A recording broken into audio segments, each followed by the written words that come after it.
ইমাম হুসাইন রাদিয়াল্লাহু তাআলা আনহুকে সাদ ইবনে আমর ফুরাত নদীর তীর থেকে তিনাকে বললেন, আপনি এই নদীর পাড় থেকে দূরে চলে যান। গভর্নরের আদেশ এসেছে, আপনি এখান থেকে পানি পান করতে পারবেন না। এই সাদ ইবনে আমর এই গভর্নরের নির্দেশে ইমাম হুসাইন রাদিয়াল্লাহু তাআলা এবং তার পরিবার পরিজনকে ফুরাত নদীর তীর থেকে দূরে চলে যেতে বলে ইমাম হুসাইন রাদিয়াল্লাহু তাআলা আনহুর অনেক যে সঙ্গী সাথী ছিলেন তাদের মধ্যে অনেকে প্রতিবাদ করতে চাইল। ইমাম হুসাইন রাদিয়াল্লাহু তাআলা তাদেরকে সবর করতে বলেন, তাদেরকে ধৈর্য ধরতে বলেন। সাদ ইবনে আমরের কথা অনুযায়ী ইমাম হুসাইন রাদিয়াল্লাহু তাআলা ওই ফুরাত নদীর তীর থেকে দূরে চলে গেলেন, যাতে ইমাম হুসাইন রাদিয়াল্লাহু তাআলা ওই ফুরাত নদী থেকে পানি পান করতে না পারে। নাউজুবিল্লাহ বলেন না। এই জালিমরা ইমাম হুসাইনের জন্য, ইমাম হুসাইনের সাথে যে সহচর আছে তাদের জন্য এই উবাইদুল্লাহ ইবনে জিয়াদ পানি বন্ধ করে দিলেন। তিনি কি করে দিলেন? পানি বন্ধ করে দিলেন। ইমাম হুসাইন রাদিয়াল্লাহু তাআলা 7 মুহররম সেখান থেকে দূরে চলে গেলেন, নদীর তীর থেকে দূরে চলে গেলেন। 7 মুহররম, 8 মুহররম, 9 মুহররম আসরের নামাজ শেষ করলো। আর ওইদিকে জালিমরা যুদ্ধের জন্য যুদ্ধের বাজনা বাজিয়ে দিল, যুদ্ধের বাজনা বাজিয়ে দিল এবং এজিদি সৈন্য এসে গেল।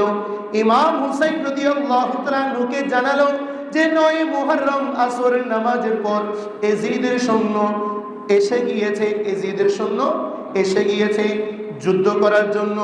ইমাম হুসাইন রাদিয়াল্লাহু তাআলা ওনার সৎ ভাই, আপন সৎ ভাইকে হযরতে আব্বাস রাদিয়াল্লাহু তাআলা নুকে ডাক দিলেন, বললেন, ও আমার ভাই, তুমি 20 জন নিয়ে ওই এজিদের সৈন্যদের কাছে গিয়ে বলবে আসরের নামাজ হয়ে গিয়েছে, আর বেশিক্ষণ সময় নাই, কিছুক্ষণ পরে তো মাগরিব হয়ে যাবে, রাত হয়ে যাবে।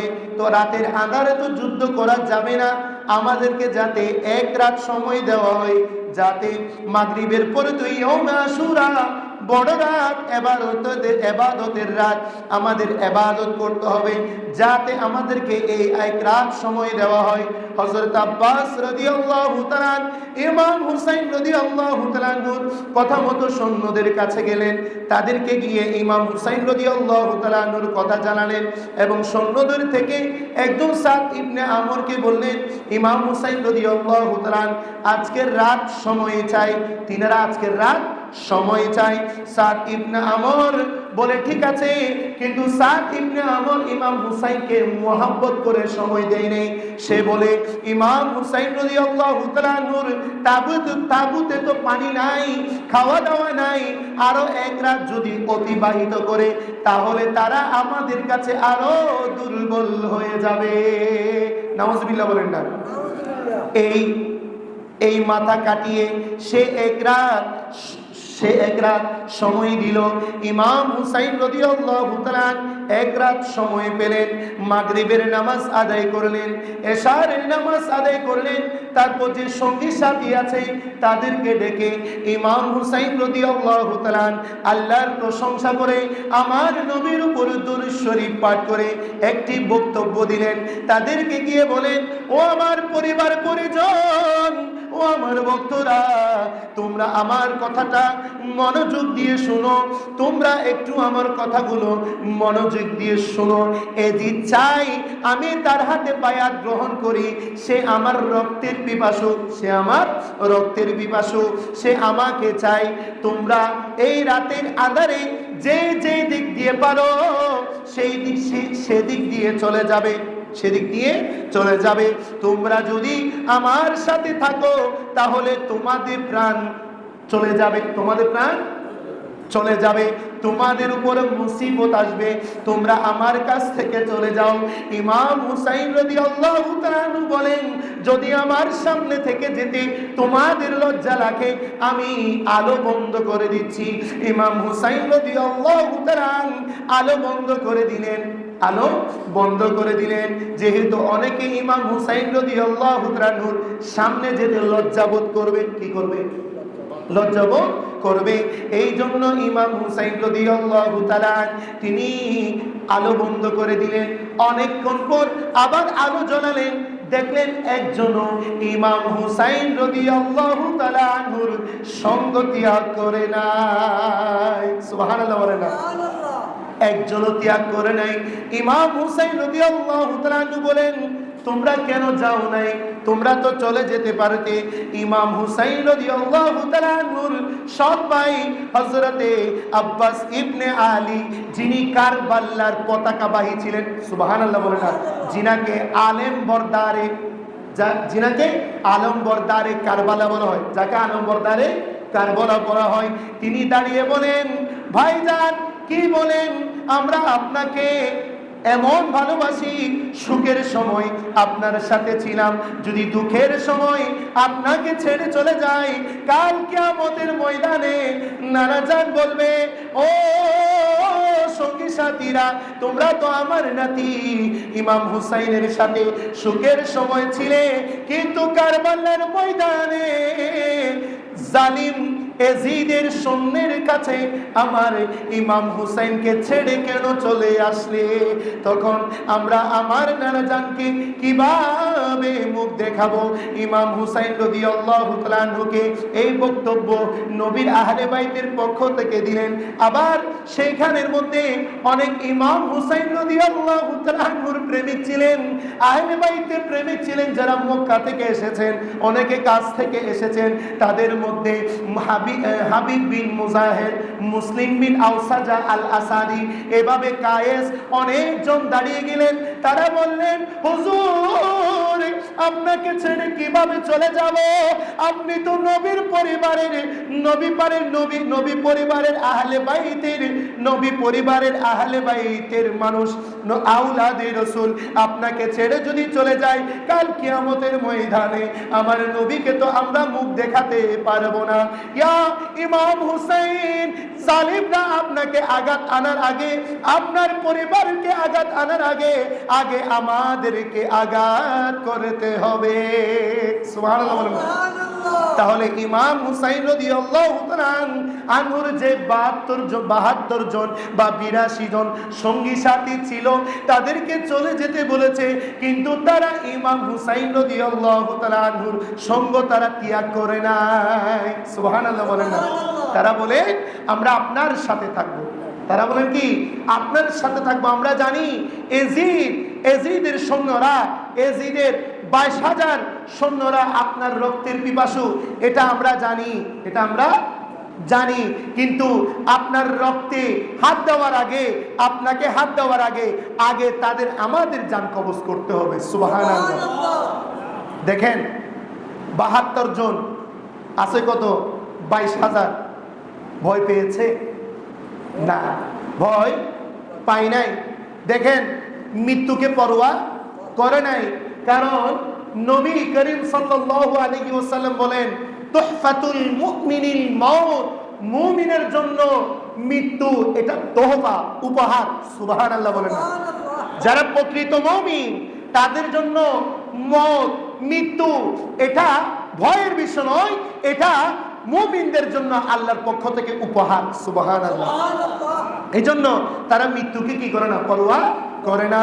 ইমাম হুসাইন রাদিয়াল্লাহু তাআলা আনহুকে এই কথা বলার পর ইমাম হুসাইন রাদিয়াল্লাহু তাআলা আনহু বুঝে গেলেন তারা একজনও আমাকে ছেড়ে যাবে না। ইমাম হুসাইন রাদিয়াল্লাহু তাআলা আনহু আবার দাঁড়িয়ে গেলেন, দাঁড়িয়ে আবার আল্লাহর প্রশংসা করে রাসূল আকরাম সাল্লাল্লাহু আলাইহি ওয়াসাল্লামের দরুদ শরীফ পড়ে আরেকটি বক্তব্য দিলেন। বললেন, ও আমার সঙ্গী সাথীরা, আমার পরিবার পরিজন, তোমরা যদি আমার সাথে থাকতে চাও, তোমরা যদি আমার সাথে থাকতে চাও, তোমাদেরকে আমার সাথে এমন ভাবে থাকতে হবে, পৃথিবীতে যত বড় বড় সাইক্লোন এসেছে, যত বড় বড় ভূমিকম্প এসেছে, যত বড় বড় বাতাস এসেছে, কিন্তু আল্লাহ পাক রব্বুল আলামিন পৃথিবীর পেরেক হিসেবে যে পাহাড় দিয়েছে, ওই পাহাড়কে কখনো উড়িয়ে নিয়ে যেতে যেভাবে পারে নাই, ঠিক তদ্রূপ তোমাদেরকেও পাহাড়ের মতো যত বড় মুসিবত আসুক না কেন, তোমাদেরকে পাহাড়ের মতো দৃঢ়তার সাথে সবর করতে হবে। সুবহানাল্লাহ। ইমাম হুসাইন রাদিয়াল্লাহু তাআলা আনহু এই কথা শুনে সবাই রাজি হয়ে গেলেন, বললেন, হুজুর আমরা পাহাড়ের মতো দৃঢ়তার সাথে সবর করব। সুবহানাল্লাহ বলেন না, কি করব? সবর করব। রাত যখন হলো তখন ইমাম হুসাইন রাদিয়াল্লাহু তাআলা আনহু তাদেরকে বলেন, আপনারা আরাম করুন, আল্লাহর ইবাদত করুন, নামাজ আদায় করুন। নামাজ, এটা ইয়মে আশুরার রাত, আদায় করুন। ইমাম হুসাইন রাদিয়াল্লাহু তাআলা উনি ওনার সন্তান হযরতে আলী আকবরকে বলেন, ও আলী আকবর, আমরা আগামীকাল যেই স্থানের মধ্যে যুদ্ধ করব সেই স্থান একটু পরিদর্শন করে আসো। আলী আকবর রাদিয়াল্লাহু তাআলা ইমাম হুসাইন রাদিয়াল্লাহু তাআলা শাহজাদা 19 বছরের বা 18 বছরের যুবক, তিনি বাবার কথা শুনে কারবালার ময়দানের মধ্যে যখন পরিদর্শন করতে গেলেন, সেখানে দেখেন মাঝখানের মধ্যে একজন পর্দানসীন মহিলা কারবালার ময়দান ঝাড়ু দিচ্ছে। এটা দেখে আলী আকবর রাদিয়াল্লাহু তাআলা ইমাম হুসাইন রাদিয়াল্লাহু তাআলার কাছে আসলেন, বললেন, বাবা তুমি কি কারবালার ময়দানে গিয়েছো? তখন আলী আকবর বলেন, হ্যাঁ বাবা আমি গিয়েছি, গিয়ে দেখি একজন পর্দানসীন নূরানী মহিলা তিনি ওই কারবালার ময়দান ঝাড়ু দিচ্ছেন। তখন ইমাম হুসাইন রাদিয়াল্লাহু তাআলা আলী আকবরকে বলেন, তুমি ওই মহিলাকে জিজ্ঞেস করো নাই তিনি কে? তখন আলী আকবর রাদিয়াল্লাহু তাআলা বলেন, না বাবা আমি জিজ্ঞেস করি নাই, ওই পর্দানসীন মহিলা যখন ঝাড়ু দিচ্ছে ওনাকে দেখে আমি চলে এসেছি। ইমাম হুসাইন রাদিয়াল্লাহু তাআলা তিনি বলেন, ও আমার আলী আকবর, সে অন্য কেউ নয়, তিনি হচ্ছেন তোমার দাদি মা ফাতেমা জাহরা রাদিয়াল্লাহু তাআলা। আগামীকাল আমরা যে এখানে শহীদ হব, এখানের মধ্যে পাথর থাকতে পারে, এখানের মধ্যে কাঁটা থাকতে পারে, এই জন্য আমার মা ফাতেমা জাহরা রাদিয়াল্লাহু তাআলা তিনি ঝাড়ু দিয়ে এগুলো সাফ করে দিচ্ছেন। সুবহানাল্লাহ। ইমাম হুসাইন রাদিয়াল্লাহু তাআলা এই কথা বললেন। রাত যখন অতিবাহিত হলো, তিনি তো কোরআন, আমরা তো কোরআন শিখি মসজিদের ইমাম সাহেব হুজুরের কাছে, আমরা কোরআন শরীফ শিখি, আমরা কোরআন কালামুল্লাহ শরীফ শিখি হাফেজে কোরআনের কাছে, বড় বড় আলেমের কাছে, আমাদের পরিবারের কাছে। কিন্তু হুসাইন রাদিয়াল্লাহু তাআলা তিনি তো কোরআন শিখেছেন আমার নবীর কাছে। সুবহানাল্লাহ বলেন না। তিনি শেষবারের মতো কালামুল্লাহ শরীফ খুলে কোরআন তেলাওয়াত করছেন, ইয়া আইয়ুহাল্লাযীনা আমানুস্তাঈনু বিস-সাবরি ওয়াস-সালাহ ইন্নাল্লাহা মা'আস-সাবিরিন ولا تقولوا لمن يقتل في سبيل الله أموات بل أحياء ولكن لا تشعرون ولنبلونكم بشيء من الخوف والجوع ونقص من الأموال والأنفس والثمرات وبشر الصابرين সুবহানাল্লাহ। এই মধুর সুরে সুন্দর করে সাহিবুল কুরআনের কাছ থেকে ইমাম হুসাইন রাদিয়াল্লাহু তাআলা কুরআন শিখেছেন। ওই কুরআন তেলাওয়াত রাতের গভীরে এমন ভাবে তেলাওয়াত করছে, দূর দিয়ে একজন প্রতীক হেঁটে যাচ্ছে। ইমাম হুসাইন রাদিয়াল্লাহু তাআলা তেলাওয়াত শুনে সে সামনের দিকে আর যেতে পারে না। সে ইমাম হুসাইন রাদিয়াল্লাহু তাআলা তেলাওয়াতের দিকে তার মন চলে যায়। অনেকক্ষণ তেলাওয়াত শুনে দাঁড়ানোর পর সে ডাকে, ইয়া তালিয়াল কুরআন, কে কুরআন তেলাওয়াতকারী? আপনার কুরআন তেলাওয়াত শুনে আমি তো আর সামনে যেতে পারছি না। সুবহানাল্লাহ। আপনার কুরআন তেলাওয়াত শুনে সামনে তো এত সুন্দর কুরআন তেলাওয়াত, তিনটি সুর ভালো লাগে অন্তরে, সবাই বলেন, তিনটি সুর ভালো লাগে অন্তরে, একটি কুরআনের সুর, একটি আজানের সুর, একটি নাতের সুর, তিনটি সুর ভালো লাগে অন্তরে, তিনটি সুর ভালো লাগে অন্তরে। ওই ব্যক্তি যখন ডাক দিয়ে বলেন, কে আপনি, এত সুন্দর করে তেলাওয়াত করছেন, ইমাম হুসাইন রাদিয়াল্লাহু তাআলা আনহু ওই ব্যক্তির প্রশ্নের জবাব দেন, ও প্রতীক ব্যক্তি, তুমি জিজ্ঞেস করছো আমি কে? আগে আমাকে মানুষ বলতো মদিনাবাসী, আর এখন আমি হয়ে গেলাম কারবালাবাসী। সুবহানাল্লাহ। রাত অতিবাহিত হলো ইবাদতের মাধ্যমে। ইমাম হুসাইন রাদিয়াল্লাহু তাআলা ফজরের নামাজ আদায় করলেন। আদায় করার পরে সঙ্গী সাথীরা বললেন, হুজুর আমাদেরকে অনুমতি দিন, আমরা যুদ্ধের মধ্যে যাব। ইমাম হুসাইন রাদিয়াল্লাহু তাআলা তিনি বলেন, না, আমরা প্রথমে আঘাত করব না, আমরা আগে আঘাত করব না। তখন তারা বলবে, ইমাম হুসাইন রাদিয়াল্লাহু তাআলা ক্ষমতার জন্য তিনি যুদ্ধ শুরু করে দিয়েছেন, এটা তাদের জন্য দলিল হয়ে যাবে। তখন তারা যখন আমাদেরকে আঘাত করবে, তখন তাদেরকে আমরা প্রতিহত করব, তাদের আঘাতের প্রতি উত্তর আমরা দিব। এই কথা বলার পর কিছুক্ষণ পরে সাদ ইবনে আমর সেই জালিম তার সৈন্যদেরকে আদেশ উৎসাহিত করার জন্য সে প্রথম তীর ইমাম হুসাইন রাদিয়াল্লাহু তাআলার তাঁবুর দিকে মারে। এইভাবে কয়েকটা দিন যখন ইমাম হুসাইন রাদিয়াল্লাহু তাআলা তাঁবুর দিকে আসলো, ইমাম হুসাইন রাদিয়াল্লাহু তাআলা তিনি বলেন, এখন আমার জন্য যুদ্ধ বৈধ হয়ে গিয়েছে।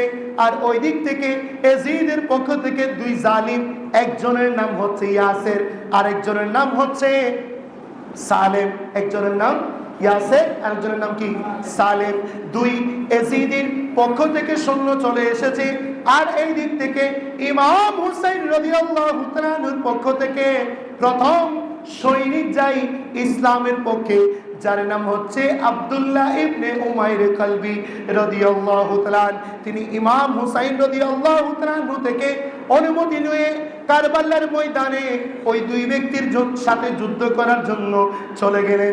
সেখানে গিয়ে প্রথমে আব্দুল্লাহ ইবনে উমাইর কলবি ওই ইয়াজিদি দুই সৈন্যকে কতল করে জাহান্নামের মধ্যে পাঠিয়ে দিলেন। সুবহানাল্লাহ। যদিও ইমাম হুসাইন রাদিয়াল্লাহু তাআলার সঙ্গী সাথীর কাছে পানি ছিল না, খাওয়া দাওয়া ছিল না। আমরা পানি না পাইলে, খাওয়া দাওয়া না পাইলে দুর্বল হয়ে যাব। কিন্তু ইমাম হুসাইন রাদিয়াল্লাহু তাআলার সাথে যারা ছিলেন তাদের কাছে খাবার দাবার না থাকলেও তারা ঈমানের বলে বলিয়ান ছিলেন। সুবহানাল্লাহ। কেমন ঈমান ছিলেন? ওই দুই জালিমকে প্রথম আঘাতেই তাদেরকে কোথায় পাঠিয়ে দেয়? জাহান্নামে পাঠিয়ে দেয়।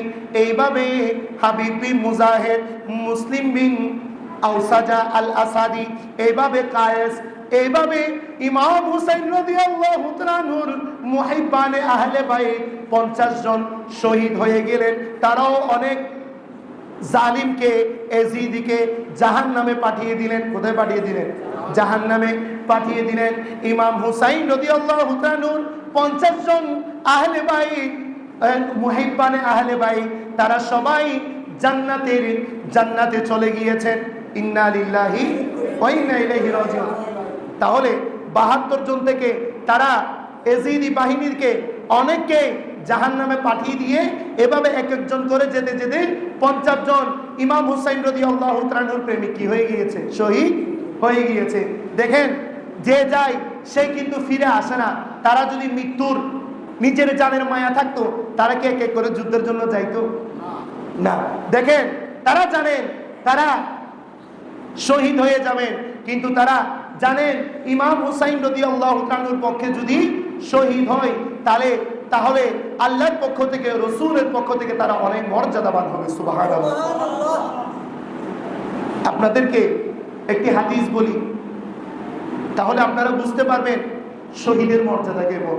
তিরমিজি শরীফ 1668 নম্বর হাদিস, 1668 নম্বর হাদিস বর্ণনা করছেন হযরতে আবু হুরায়রা রাদিয়াল্লাহু তাআলা রাসূল সাল্লাল্লাহু আলাইহি ওয়াসাল্লাম ইরশাদ করেন, শহীদগণ তারা মৃত্যুর যন্ত্রণা অনুভব করেন। কেমন যন্ত্রণা অনুভব করেন জানো? ইল্লা কামা ইয়াজিদু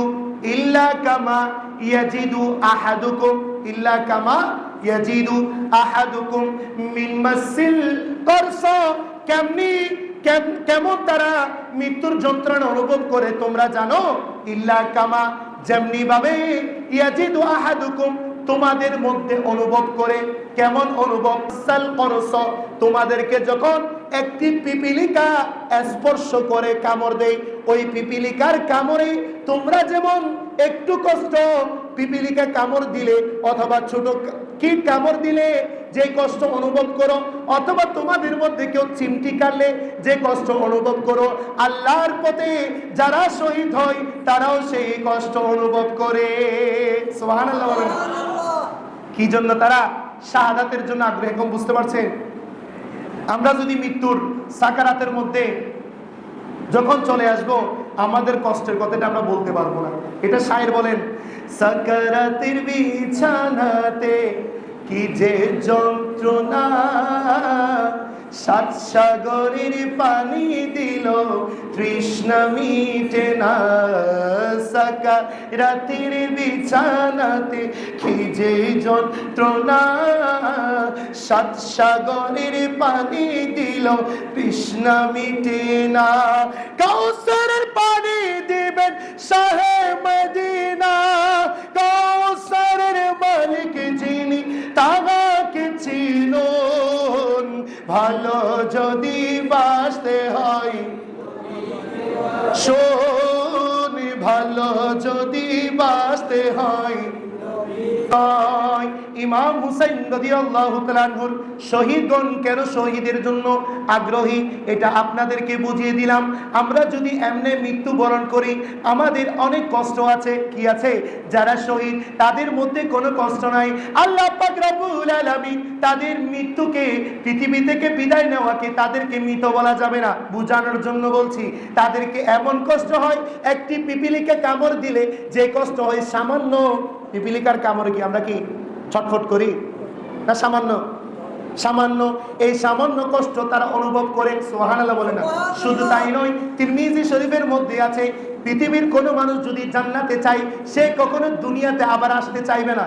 দুনিয়াতে আবার আসতে, কোনো ব্যক্তি যদি জান্নাতে ঢুকতে পারে, সে আবার যেমনি ভাবে হযরত ইদ্রিস আলাইহিস সালাম জান্নাতের মধ্যে, জান্নাত কেমন বলে ঢুকেছেন, ওই জান্নাত থেকে ঢোকার পর তিনি আর বের হন নাই। সুবহানাল্লাহ বলেন না। আল্লাহ ইমানদারের জন্য এত সুন্দর করে, হুসাইনি মুসলমানদের জন্য এত সুন্দর করে আল্লাহ পাক রব্বুল আলামিন জান্নাত বানিয়েছেন। সুবহানাল্লাহ বলেন না।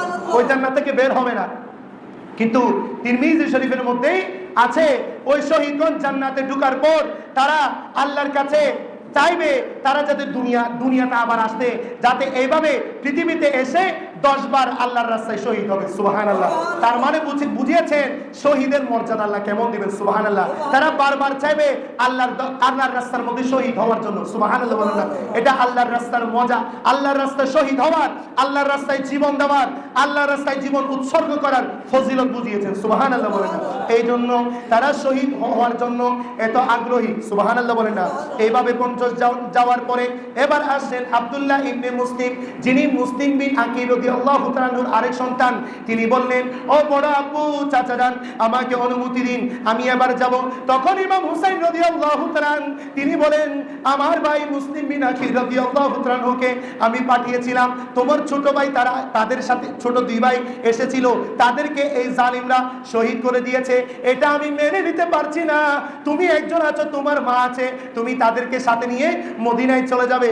বাবা তুমি যেও না। তখন আব্দুল্লাহ ইবনে মুসলিম বলেন, বড় আব্বু যান, আমাকে একটু অনুমতি দিন। আমার বাবা যেখানে চলে গিয়েছে, আমার ছোট 2 ভাই যেখানে চলে গিয়েছে, হাউজে কাউসারের পানি পান করছে, আমাকেও সেখানে যাওয়ার জন্য সুযোগ করে দিন। সুবহানাল্লাহ। মুসলিম বিন আকিল রাদিয়াল্লাহু তাআলা আনহুর আরেক সন্তান, ইনি আব্দুল্লাহ ইবনে মুসলিম। সুবহানাল্লাহ বলেন না। ইনাদের নাম ধরলো সওয়াব। সুবহানাল্লাহ বলেন না। কথা বুঝতে পারছেন? এই নামগুলো শুনবেন। আব্দুল্লাহ ইবনে মুসলিম বিন আকির রাদিয়াল্লাহু তাআলাকে জড়িয়ে ধরে মুসলিম বিন আকির রাদিয়াল্লাহু তাআলার এই সন্তানকে ইমাম হুসাইন রাদিয়াল্লাহু তাআলা তিনি অনুমতি দিলেন, কি দিলেন? অনুমতি দিলেন। আব্দুল্লাহ ইবনে মুসলিম বিন আকির রাদিয়াল্লাহু তাআলা এইভাবে ইয়াজিদের অনসন্নকে জাহান্নামে পাঠিয়ে দিলেন। কোথায় পাঠিয়ে দিলেন? তারপর তিনি শহীদ হয়ে গেলেন। তারপর দেখেন মুসলিম বিন আকির রাদিয়াল্লাহু তাআলা ইনি ছিলেন হুসাইন রাদিয়াল্লাহু তাআলার চাচাতো ভাই। কি ভাই? এখন যিনি শহীদ হয়েছে ইনি হচ্ছেন মুসলিম বিন আকির রাদিয়াল্লাহু তাআলা। তিনটা সন্তান ছিল, তিনটা সন্তান এখন কি হয়ে গিয়েছে? শহীদ হয়ে গিয়েছে, বাবাও শহীদ হয়ে গিয়েছে। এবার দেখেন আরেকজন আসছে, তিনি হচ্ছেন জাফর বিন আকিল। জাফর বিন আকিল ইনি মুসলিম বিন আকিল রাদিয়াল্লাহু তাআলার আপন ভাই, অর্থাৎ ইমাম হুসাইন রাদিয়াল্লাহু তাআলার চাচাতো ভাই। সুবহানাল্লাহ বলেন না। মুসলিম বিন আকিল রাদিয়াল্লাহু তিন সন্তান শহীদ হয়ে গিয়েছেন। এবার ভাই আসতেছে জাফর বিন আকিল, তিনিও যুদ্ধ করতে করতে অনেক ইয়াজিদিকে জাহান্নামে পাঠিয়ে দিয়ে তিনিও শাহাদাতের সুদা পান করে তিনিও শাহাদাত বরণ করলেন। ইন্না লিল্লাহি ওয়া ইন্না ইলাইহি রাজিউন। উনি যাওয়ার পরে ওনার আরেক ভাই, তার নাম হচ্ছে আব্দুর রহমান বিন আকিল। আব্দুর রহমান বিন আকিল, দেখেন মুসলিম বিন আকিল রাদিয়াল্লাহু তাআলা চার ভাই। কয় ভাই? চার ভাইয়ের মধ্যে এখন তিন ভাই, আরেক ভাই চলে যাচ্ছে। আব্দুর রহমান বিন আকিল তিনিও অনুমতি চাই। মুসলিম বিন আকিল রাদিয়াল্লাহু তাআলার ভাই হুসাইন রাদিয়াল্লাহু তাআলার চাচাতো ভাই, তিনাকে অনুমতি দিলেন। তিনিও অনেক ইয়াজিদিকে জাহান্নামে পাঠিয়ে দিয়ে তিনিও শাহাদাতের সুদা পান করে শাহাদাত বরণ করলেন। ইন্না লিল্লাহি ওয়া ইন্না ইলাইহি রাজিউন। তিনি যাওয়ার পরে আরেক ভাই, যার নাম হচ্ছে উসমান বিন আকিল। সুবহানাল্লাহ বলেন না। দেখেন আমরা তো চাচাতো ভাই, সৎ ভাই, এগুলা দেখলে কেমন অন্তরের মধ্যে কি না হয়। এটা দুনিয়ার জন্য হয়ে গিয়েছে। কিসের জন্য? কিসের জন্য? মানুষকে ভালোবাসবেন আল্লাহর জন্য। কার জন্য? আল্লাহর জন্য, ইসলামের জন্য। দেখবেন আপনার অন্তর থেকে সব নিফাক চলে গিয়েছে, সব নিফাক। মুসলমান হয়েছেন, আল্লাহ রসুলকে ভয় করবেন, আল্লাহ রসুলকে ভয় করবেন, তাদেরকে ভালোবাসবেন। এখন যাদেরকে ভালোবাসতেছে, অনেক দল যখন এই ফিফা ওয়ার্ল্ড কাপের মধ্যে হেরে গিয়েছে, অনেকে মৃত্যুবরণ করেছে। নাউজুবিল্লাহ বলেন না। আসলে নাই ওইটাটা আজ কি হয়ে গেছে? পরাজয় হয়ে গেছে, ইটাটা মরে যাবে। তাই না? বুঝি না। ফাইনালের মধ্যে আর্জেন্টিনা চলে গিয়েছে, কুষ্টিয়ার মধ্যে একটা ছেলে কি করেছে দেখেন নাই? আচ্ছা, এই আর্জেন্টিনা কি তার বাসা আছে? এটা বোঝার জন্য। খেলা দেখেন, এটা অন্য বিষয়, কিন্তু এরকম হওয়ার তো কোনো মানে আনে না। এটা বোঝার জন্য বলতেছি। কি হয়ে গিয়েছে? কি হয়ে গিয়েছে? সে কি জান্নাতে যাবে? কথা বলেন না। কিসের জন্য জান দিয়ে দিয়েছে? তার পক্ষে থাকবে না। কিন্তু আমি যাদের কথা বলছি তাদেরকে যদি ভালোবাসেন, ওইটা ছিল একটা খেলা। কি ছিল? ওইটার জন্য সে মৃত্যুবরণ করেছিল। আমি বুঝো নইনু মাথার মধ্যে কি আছে আজকে ফলো নাকি সর সাহস না, ওটা জানকাতি ফেলো। আর ফোয়া কতন আছে দল করে কি ইয়েন যান খবর চাইলে তার তুমি মনকান নবীর পুজো করিব। ফিফা ওয়ার্ল্ড কাপের মধ্যে তুই সম্পর্ক নাউজুবিল্লাহ হন না। এটা এমন ভাবে এত সিরিয়াস মুড নয়, যেভাবে ভালোবাসি পতাকা লাগাই তুই যাই মরিদার গুড সন নেই, আর পতাকা লাগাই তুই যাই মরিদার গুড, এগুলা করবেন না। এটা আমার যুবক ভাইদের জন্য। কেউ কাউকে আত্মসম্মানে আঘাত করবেন না। হাত দরকার নাই, তাইও মুখ দরকার, হঠাৎ দরকার আছে না। স না সাইদু যেতে মনে হর স কেন করি কালা হাত ওই কি তো তাই নাই ও মুখ দল করি, এই করি সেই করি, ওকে মরি যার গুর উগ্র ধরে মারি ফেলার ইতা তো বুঝত নয়। কি বুঝে? কারণ শয়তান ইতার রেন ভাবে গ্রাস করছি, ইতারাও হয় না ভিতরে কিনলে কি রে দুনিয়া এবং আখরাত দুনিয়ার বরবাদ করি ফেলার। দুনিয়া এবং আখরাত তো ইমানদার হয় দিবে সালাক, ইমানদার হয় দিবি কি সালাক, ইমানদার হয় দিবি কি সালাক। ওনারা মাথা উঁচ গিয়া ঠিক রাখবেন, মাথা উঁচ গিয়া কি রাখবেন ঠিক রাখবেন, যাতে আমাদের দুনিয়া খারাপ বরবাদ না হয়, দুনিয়া খারাপ কি না হয় বরবাদ না হয়। ইমাম হুসাইন রাদিয়াল্লাহু তাআলার পক্ষে এবার আরেকজন আসলেন, যার নাম হচ্ছে উসমান বিন আকিল। উসমান বিন হতানা হয় উসমান বিন আকিল। কারণ আমি কথাগুলো বলছি এটা আমার সমাজ সুন্দর হওয়ার জন্য, আমার যুবকদের আদর্শ সুন্দর হওয়ার জন্য, কাউকে আঘাত করার জন্য নয়। কিসের জন্য নয়? আল্লাহ পাক রব্বুল আলামিন বুঝার সেই তৌফিক দান করুন, আমিন। তো উসমান বিন আকিল নাম কি? উসমান বিন আকিল তিনিও আসেন। তখন ইমাম হুসাইন রাদিয়াল্লাহু তাআলা ওই চাচাতো ভাইকে বলেন, ভাই আমি তো বুঝতে পারছি না, তোমরা এভাবে মুসলিম বিন আকিল রাদিয়াল্লাহু তাআলার তিন সন্তান চলে গিয়েছে, এখন তোমরা ভাই একের পর এক আসতেছো, কি ব্যাপার? তখন ওই উসমান বিন আকিল রাদিয়াল্লাহু তাআলা তিনি বলেন, ভাইজান শুনুন, আমরা প্রতিজ্ঞা করেছি আপনার জন্য আমরা এক এক ভাই আপনার জন্য জীবন উৎসর্গ করে দিব। সুবহানাল্লাহ। উসমান বিন আকি রাদিয়াল্লাহু তাআলা আনহুকে বুকে জড়িয়ে ইমাম হুসাইন রাদিয়াল্লাহু তাআলা অনুমতি দিয়ে দিলেন। তিনিও কারবালার ময়দানে অনেক এজিদিকে জাহান্নামে পাঠিয়ে তিনিও শাহাদাতের সুদা পান করে তিনিও শাহাদাত বরণ করলেন। ইন্না লিল্লাহি ওয়া ইন্না ইলাইহি রাজিউন। এবার আসলেন হযরতে হাসান রাদিয়াল্লাহু তাআলা আনহুর বড় ছেলে আব্দুল্লাহ ইবনে হাসান, তিনি আসলেন, তিনি অনুমতি চাইলেন। হাসান রাদিয়াল্লাহু তাআলা আনহুর বড় ছেলে আব্দুল্লাহ ইবনে হাসান তিনি যখন অনুমতি চাইলেন, চাচা বলে তুমি যাবা না, তোমার যাবার দরকার নাই, তুমি তোমার পরিবার নিয়ে চলে যাও, তারা তো আমার রক্তের পিপাসু, তুমি কেন যাচ্ছ? বলছে না চাচা, আমাকে অনুমতি দেন। তো ইমাম হুসাইন রাদিয়াল্লাহু তাআলা তিনাকে অনুমতি দিলেন। তিনিও কারবালার ময়দানের মধ্যে অনেক জাহান্নামীকে এজিদিকে জাহান্নামে পাঠিয়ে শাহাদাতের সুদা পান করে তিনিও শাহাদাত বরণ করলেন। ইন্না লিল্লাহি ওয়া ইন্না ইলাইহি রাজিউন। এবার আসলেন হযরতে কাসেম ইবনে হাসান, সুবহানাল্লাহ বলেন না। কাসেম ইবনে হাসান তিনিও ইমাম হুসাইন রাদিয়াল্লাহু তাআলা আনহুর কাছে আসলেন, বললেন চাচা যান, আমাকে অনুমতি দিন, আমি যুদ্ধের জন্য যাব। কাসেম ইবনে হাসানকে দেখে ইমাম হুসাইন রাদিয়াল্লাহু তাআলা আনহু কান্না করে দেন। তখন বলে, ও আমার ভাইয়ের ছেলে ইমাম কাসেম বিন হাসান, তুমি যেও না, কারণ আমার ভাই পৃথিবী থেকে বিদায় নেওয়ার আগে আমাকে একটি ওসিয়ত করে গেছে। আমাকে একটি কি করেছে? ওসিয়ত করেছে, ওয়াদা করেছে তোমার সাথে যাতে আমার মেয়ে সকিনার বিবাহ দিই। কি দে? বিবাহ দেই। তুমি যেও না, এটা তোমার বাবার সাথে আমার কি হয়েছে? তোমার বাবা আমাকে ওসিয়ত করেছে, আমার মেয়ে তো ছোট, যখন বড় হবে তুমি তখন আমার সকিনাকে বিবাহ করবে, তুমি মদিনায় চলে যাও। এই কথা বলার পরে ইমাম কাসেম রাদিয়াল্লাহু তাআলা তিনি বলেন, চাচা আপনাকে আমার বাবা একটি ওসিয়ত করেছেন। কি করেছেন? একটি ওসিয়ত করেছেন, কিন্তু আমার বাবাও আমাকে আরেকটি ওসিয়ত করেছেন। ওসিয়ত করে বলেছেন, আমার গলার মধ্যে আমার বাবা একটি তাবিজ ঝুলিয়ে দিয়েছেন এবং বলেছেন তোমার কাছে যখন বড় মুসিবত আসবে, যখন কি আসবে?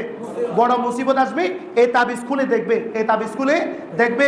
তখন ইমাম কাসেম রাদিয়াল্লাহু তাআলা তিনি বলেন, আজকের দিনের মতো বড় মুসিবত আর নাই, আজকের দিনের মতো বড় মুসিবত আর নাই। তিনি ওই তাবিজ খুললেন, তাবিজটা খুলে দেখে সেখানের মধ্যে ইমাম হাসান রাদিয়াল্লাহু তাআলা লিখে দিয়েছেন, ও আমার সন্তান ইমাম কাসেম, যখন তুমি তোমার চাচার সাথে কারবালার ময়দানের মধ্যে থাকবে, বড় মুসিবতের থাকবে, তখন তুমি তোমার চাচার জন্য তোমার জীবন উৎসর্গ করে দিবে। সুবহানাল্লাহ বলেন না। ইমাম কাসেম রাদিয়াল্লাহু তাআলা এই কথা বলার পর তিনি বলছেন, চাচা যান, আমাকে অনুমতি দিন। আমাকে কি দিন? অনুমতি দিন। ইমাম হুসাইন রাদিয়াল্লাহু তাআলা তিনাকে জড়িয়ে ধরে ঘোড়ার মধ্যে তুলে দিয়ে তাকে বিদায় দিলেন। ইমাম কাসেম রাদিয়াল্লাহু তাআলা ওই এজিদি সৈন্যের কাছে গিয়ে বলেন, কে আছো আমার সাথে যুদ্ধ করতে আসো। যখন ডাক দিলেন, কারণ তিনারা হচ্ছে শের খুদা আলীর রক্ত, সুবহানাল্লাহ বলেন না। কে আছো আমার কাছে আসো, এইভাবে ডাক দিতে লাগলেন, কেউ আসে না। তখন সাদ বিন আমর সে বড় একজন পলোয়ানকে ডাক দেয়, যার নাম হচ্ছে আরজাক। বলে, ও আরজাক, এই নওজোয়ান শিশু সন্তানের সাথে তুমি যাও যুদ্ধ করার জন্য। তখন ওই আরজাক গর্ব করে, অহংকার করে বলে, এই বাচ্চার জন্য যুদ্ধ করার জন্য আমার যেতে হবে? এখানে এজিদের সৈন্যের মধ্যে আমার 4টি সন্তান আছে। কয়টা সন্তান? এদের জন্য একজনের যথেষ্ট। ওই আরজাকের সাথে 100 জনও পারতো না, এমন শক্তি ছিল তার কাছে। কতজন? সে গর্ব করে বলতেছে, আমার কাছে একজনের কাছে কেন পাঠাচ্ছেন? হ্যাঁ, এটা আমাকে কি সম্মান দিচ্ছেন? ওই বাচ্চার কাছে আমাকে পাঠানো মানে আমাকে অসম্মান করা। কি করা? অসম্মান করা। তার জন্য আমার সন্তানরাই যথেষ্ট। তখন আরজাকের প্রথম সন্তান আসলো, ইমাম কাসেম ইবনে হাসান রাদিয়াল্লাহু তাআলা ওই আরজাকের ছেলেকে জাহান্নামে পাঠিয়ে দিলেন। সুবহানাল্লাহ বলেন না। এটা দেখে তার দ্বিতীয় নম্বর সন্তান আসলো, তাকে জাহান্নামে পাঠিয়ে দিল। তার তৃতীয় সন্তান আসলো, তাকেও জাহান্নামে পাঠিয়ে দিল। তারপর ওই আরজাক, সে যে অহংকার করেছিল, সে লজ্জিত হয়ে গিয়েছে। কি হয়ে গিয়েছে? লজ্জিত হয়ে গেছে। সে আবার যখন উঠে আসতেছে, তখন তার ছোট সন্তান যেটা আছে বলতেছে, বাবা আপনি বসেন, আমিও তাকে কি করে দিব? শেষ করে দিব।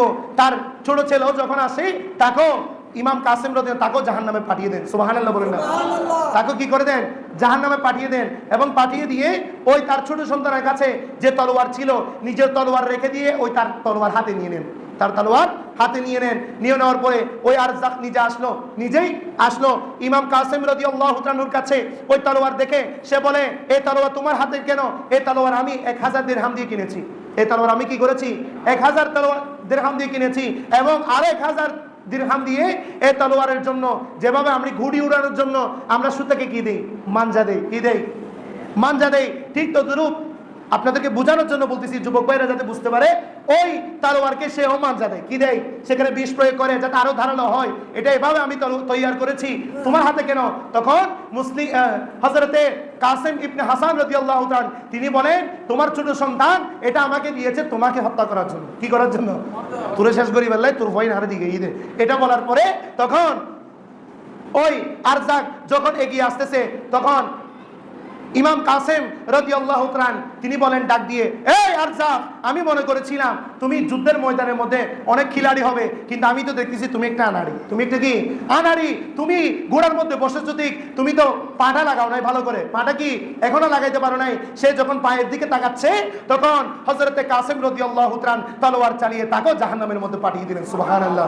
ইমাম কাসেম রাদিয়াল্লাহু তাআলা বড় বড় ওই পালোয়ানদেরকে জাহান্নামে পাঠিয়ে দিয়ে, এবং ওই আরজাকের যে ঘোড়া ছিল ওই ঘোড়ার মধ্যে লাফ দিয়ে উঠে গেল। কারণ ইমাম কাসেম রাদিয়াল্লাহু তাআলার যে ঘোড়া, সেটা তো ওই কিনারাও যেহেতু ক্ষুধার্ত পানি পায় না, ওই ঘোড়া দুর্বল হয়ে গিয়েছে। ওই ঘোড়া কি হয়ে গিয়েছে? দুর্বল হয়ে গিয়েছে। লাফ দিয়ে ওই ঘোড়ার মধ্যে উঠে আমার নিজের ঘোড়া সহ তিনি চালিয়ে আবার চাচাজানের কাছে চলে আসলেন। সুবহানাল্লাহ। বললেন, চাচাজান, আমি ওই এজিদ বাহিনীর বড় বড় পালোয়ানদেরকে শেষ করে দিয়েছি, এমন তৃষ্ণা পেয়েছে, আপনি যদি একটু পানি দেন। একটু কি দেন? একটু যদি পানি দেন, এক টাকা বাঁচাই রাখবো না। একটা কি রাখবো না? বাঁচিয়ে রাখবো না, সবাইকে শেষ করে দিই। তখন ইমাম হুসাইন রাদিয়াল্লাহু তাআলা তিনি বলেন, ও আমার ভাতিজা, তোমার সময় চলে এসেছে, তোমার নানা জান তোমাকে হাউজে কাউসারের পানি পান করাবে। ইমাম কাসেম রাদিয়াল্লাহু তাআলা তিনি রওনা হয়ে গেলেন। এইভাবে আরো অনেক এজিদিকে জাহান্নামে পাঠিয়ে তিনিও শহীদ হয়ে গেলেন। সুবহানাল্লাহ বলেন না? তিনি শহীদ হয়ে গেলেন। উনি শহীদ হওয়ার পরে এবার ইমাম হুসাইন রাদিয়াল্লাহু তাআলার ভাগ্নে, ছোট ছোট দুইটা ভাগ্নে, মুহাম্মদ এবং আউন রাদিয়াল্লাহু তাআলা আনহুমা, এই দুইজনকে যায়েনব রাদিয়াল্লাহু তাআলা আনহু নিয়ে আসলেন। বলতেছেন, ও আমার ভাইজান, আমার এই দুই সন্তান তোমার জন্য তারাও কি করবে? জিহাদ করবে, যুদ্ধ করবে। তখন হযরত ইমাম হুসাইন রাদিয়াল্লাহু তাআলা চোখের পানি ছেড়ে দিলেন। আপনারা তো জানেন মামা এবং বাগিনার সম্পর্ক কি হয়। তিনি বলেন, ও আমার বোন, তুমি কি বলো? এই তোর তো এখনো যুদ্ধ করার বয়স হয় নাই। এখনো কি হয় নাই? যুদ্ধ করার বয়স এখনো হয় নাই, তুমি কি বলো এগুলা? তখন যায়েনব বিনতে ফাতিমা রাদিয়াল্লাহু তাআলা আনহুমা তখন বলেন, যদি কাল কিয়ামতের ময়দানে, কারবালার ময়দানের শহীদগণ উঠবে, তখন আমিও আমার নানা জানের কাছে গর্ব করে বলবো, নানা জান, আমিও আপনার নাতির জন্য আমার দুই সন্তান কুরবান করে দিয়েছি। সুবহানাল্লাহ। তিনি বলেন, ভাইজান, মহিলাদের যুদ্ধ করার জন্য কি নাই? নিয়ম নাই, না হলে আমিও যুদ্ধের মধ্যে নেমে যেতাম। সুবহানাল্লাহ। আমি যেতে পারতেছি না, এই জন্য আমি আমার দুই সন্তানকে দিয়ে দিচ্ছি। ওই হুসাইন রাদিয়াল্লাহু তাআলা ভাগ্নেরাও তারাও উৎসাহী, তারা বলছে, মামা জান, আমাদেরকে অনুমতি দিন। তখন ইমাম হুসাইন রাদিয়াল্লাহু তাআলা ওই দুই ভাগ্নেকে পিটাপিটি করে বসালেন। একজনের পিছে খুন্ডাতে আমরা যেভাবে করি বসি, সেভাবে নয়, পিঠে পিঠ লাগিয়ে বসিয়েছেন। দুইজনকে দুই তলোয়ার দিয়ে দিয়েছেন। ছোট মাসুম বাচ্চা কারবালার ময়দানের মধ্যে গেলেন, ঘোড়া নিয়ে, তলোয়ার আছে, কোন সৈন্য, আল্লাহ পাক রব্বুল আলামিন তাদেরকে দেখা মাত্রই ওই এজিদের কাছে একটা ভয় ধরিয়ে দিলেন। কি ধরিয়ে দিলেন? ভয় ধরিয়ে দিলেন। তারা কেউ সামনে আসে না। সাদ ইবনে আমর সে ডাক দিয়ে বলে, সাদ ইবনে আমর সে ডাক দিয়ে বলে, এই জালিমরা, ছোট বাচ্চা এসেছে, তোমরা যাচ্ছ না কেন? তখন ওই সৈন্যরা বলে, আপনি তো নিরাপদ স্থানের মধ্যে বসে আমাদেরকে ভাষণ দিচ্ছেন, আপনি আসেন। তখন বুঝতে পারবেন এদেরকে দেখলে কি অনুভূতি হয়। এটা বলা পরে তখন সাদ ইবনে আমর সে বলতেছে, বুঝতে পারছি তোমরা কেউ তাদের সামনে যাবে না। চারদিক থেকে তীর মেরে হযরতে ইমাম হুসাইন রাদিয়াল্লাহু তাআলার বাগিনা দইকে শহীদ করে দিলেন। ইন্না লিল্লাহি ওয়া ইন্না ইলাইহি রাজিউন। ইমাম হুসাইন রাদিয়াল্লাহু তাআলা তিনি তো বেলায়েতের সম্রাট, হযরতে মাওলা আলী রাদিয়াল্লাহু তাআলার সন্তান। তিনি আধ্যাত্মিক চোখ দিয়ে দেখতে পেলেন ওই জালিমদের মাঝে, জাহান্নামীদের মাঝে একজন জান্নাতি দেখা যাচ্ছে। একজন কি দেখা যাচ্ছে? জান্নাতি দেখা যাচ্ছে। তিনি কারো সাহায্যের জন্য নয়, ওই জান্নাতীকে জান্নাতের দিকে আনার জন্য, ইমাম হুসাইন রাদিয়াল্লাহু তাআলার দিকে আনার জন্য তিনি সামনে গেলেন। বলতেছেন, কে আছো আমাকে সাহায্যকারী? তখন ওইখানের মধ্যে হুর বিন এজিদ, যিনি প্রথমে ইমাম হুসাইন রাদিয়াল্লাহু তাআলাকে চলে যাওয়ার জন্য সাহায্য করেছিলেন, ওই হুর বিন এজিদ তিনি ওই জালিমদের সৈন্যের মধ্যে ছটফট করতেছে। কি করতেছে? অস্থিরতা বোধ করতেছে। এদিকে 50 জন চলে গিয়েছে, নবীর আওলাদের মধ্যে অনেকজন চলে গিয়েছে, তাদের মধ্যে অনেক মহিলা আছে, তারা তো যুদ্ধ করবে না। মুষ্টিময় আর কয়েকজন আছে, মুষ্টিময় আর কয়েকজন আছে, তাহলে আর বেশি জন নাই, আর বেশি জন নাই। যুদ্ধ শেষ হয়ে যাবে, জালিমদের কাছে সমস্ত দেশ তাদের কাছে এসে যাবে, সম্পদ এসে যাবে। এমন অবস্থায় হুর বিন ইয়াজিদ অস্থিরতা যখন বোধ করতেছে, তখন তার পাশের যেই বড় বড় সৈন্যরা আছে তারা বলে, হুর বিন ইয়াজিদ হচ্ছে ওই 1000 সৈন্যের প্রধান, 1000 সৈন্যের প্রধান সম্পদ থেকে। তখন তারা বলতেছে, এ হুর বিন ইয়াজিদ, তোমাকে তো অনেক বড় বড় যুদ্ধের মধ্যে দেখেছি, কখনো তুমি এরকম অস্থিরতা বোধ করে নাই, তুমি কেন অস্থিরতা বোধ করতেছো? তখন হুর বিন ইয়াজিদ বলেন, ও জাহান্নামীরা শোনো, আল্লাহ পাক রব্বুল আলামিন আমার চোখ থেকে পর্দা নিয়ে নিয়েছেন, আমি দেখতেছি তোমাদের এদিক দিয়ে জাহান্নাম, আর হুসাইন রাদিয়াল্লাহু তাআলা আনহুর দিকে জান্নাত। সুবহানাল্লাহ বলেন না? তখন ওই জালিমরা বলে, কি বলতেছো হুর বিন ইয়াজিদ, আর বেশি নাই, সমস্ত সম্পদ আমাদের হয়ে যাবে, সমস্ত কিছু আমাদের হয়ে যাবে, তুমি কেন চলে যা, তুমি এরকম অস্থিরতা বোধ করতেছো কেন? তখন সে বলে, তোমরা দুনিয়া নিয়ে থাকো, দেখো জাহান্নামীদের কাছ থেকে জান্নাতি কিভাবে চলে যায়। এইভাবে বলে তিনি ঘোড়া দিয়ে হযরত হুসাইন রাদিয়াল্লাহু তাআলার তাঁবুর দিকে চলে যায়। সুবহানাল্লাহ। সেই দিকে গিয়ে ইমাম হুসাইন রাদিয়াল্লাহু তাআলা কদমের মধ্যে উঠে বললেন, হুজুর আমাকে ক্ষমা করে দিন। আমাকে কি করে দিন? আমাকে ক্ষমা করে দিন, আমি বাধ্য হয়েছি, এই জন্য এগুলো করেছি, আমি কিন্তু নবীর আহলে বাইতকে ভালোবাসি।